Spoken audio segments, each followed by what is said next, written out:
So this morning we have the job numbers for the month of February. Now, the monthly report obviously provides a great update and insight into the state of the U.S. economy. More than 300,000 jobs were created. Now, for perspective, that's about 100,000 more than was expected in that number. The unemployment rate steady at 4.1%. Average hourly wages grew by 0.1%. That's a little less than expected. Now, let's talk about it with financial analyst Doug Butler. Doug, first of all, thanks for joining us. Thank you.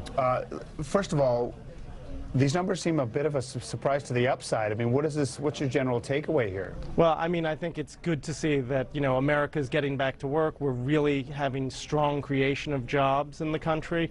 I think one of the fears that economists had been most afraid of was that this would also lead to much higher wage growth, and that number came in a little weaker than expected, which actually is somewhat one of the reasons why the market's strong today. Well, don't we want wage growth, though? I don't understand. I think we want some wage growth. We don't want, overly accelerated wage pressures, which would lead companies to have squeezed margins, which would hurt the stock market in general.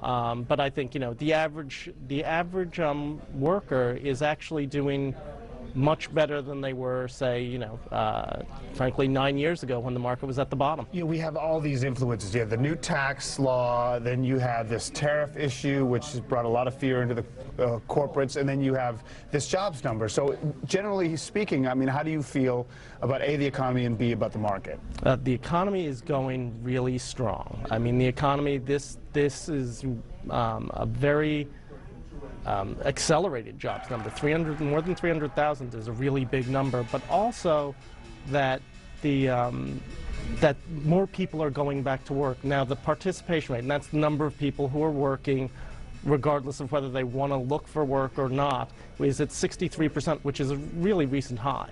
We know how the president, he really responds to when the market moves, and the tariff issue was a negative, at least in the near term, for the stock market. So when it comes to investors, in terms of what are your clients looking for? We've had huge swings. I mean, 100 points a day plus in either direction.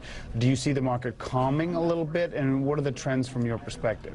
I wouldn't suggest that the markets are going to calm. I think these moves of 100 points in either direction are probably here to stay for at least, the next 6 to 9 months as we get more rate hikes and as we get the economy going back to a more normalized interest rate environment.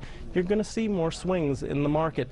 But remember, the 100-point swings, which were huge, 10, 12 years ago, 10,000 are not a lot smaller now. Are people asking to put their money like into bonds and stuff and rotate out and take their profits and run a little bit, or no? Not so much. I think people are getting concerned about both bonds and stocks, and people are starting to look at CDs. But really, as you see inflation come up, one of the concerns we have is people shouldn't think about the fact that they're getting 1.5%, because if you're getting 1.5% in a CD, and giving up 3% in inflation, you're ending up losing money at the end of the year. All right, very good insight on an important jobs that we appreciate it.